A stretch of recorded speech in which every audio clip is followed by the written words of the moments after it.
What do you do when when these people visit you and you're like, I'm gonna deconstruct you here, figure out what makes you tick?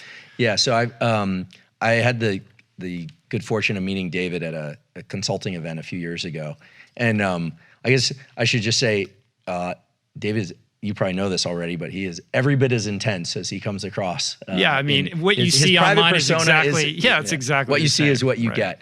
Really wonderful and obviously extremely impressive human being. So little David anecdote. So the night before we had this event, he came out to the lab. My lab, we study fear, we study courage, we study resilience, and we study the underlying neurochemical substrates for those. So we had a bunch of guys there, a couple team guys, some other folks, and we bring them in this little room and we do virtual reality there. And one of the things that we use to scare people or to generate a sense of autonomic arousal is this experience of diving with great white sharks, which of course you're not in water in the laboratory, but it's very immersive. And for people that are afraid of sharks, it can be quite scary. Not always, but we also have heights, we have claustrophobia, we got something where you can feel spiders crawling all over your body if you're an arachnophobe. If you have a pain point, we find it.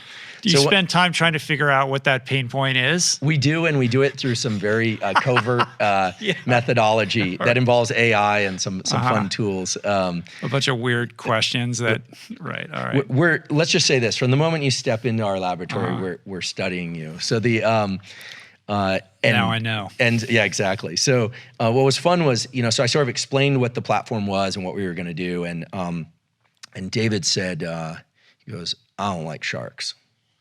And I was like, all right, well. And so then, this was not a typical experimental day in the lab. So I just kind of, at one point I finished describing what the tech is and how we're going to wire people in. And then I said, so who wants to go first? And he's like, I'll go. Right, of course. And what was funny to me at that moment, I realized this is interesting because he was very explicit about the fact that he didn't like sharks, and he's very explicit about the fact that he was going to be first man in. I mean, it would be inappropriate for me to describe his data, right? And we didn't do a full-blown experiment, but what I can say is whatever it is that David has figured out how to do, it clearly involves taking whatever adrenaline pulse he feels and understanding something fundamental to biology, which is that adrenaline response was designed to move us, not to keep us stationary. He uses behavior as the way to shift sensation, perception, feelings, and thoughts. He understands how to run that program in the right direction. Whereas most people, when they don't like what they feel, they start negotiating sensation, which will never work. They start trying to control their perception, which is hard, right?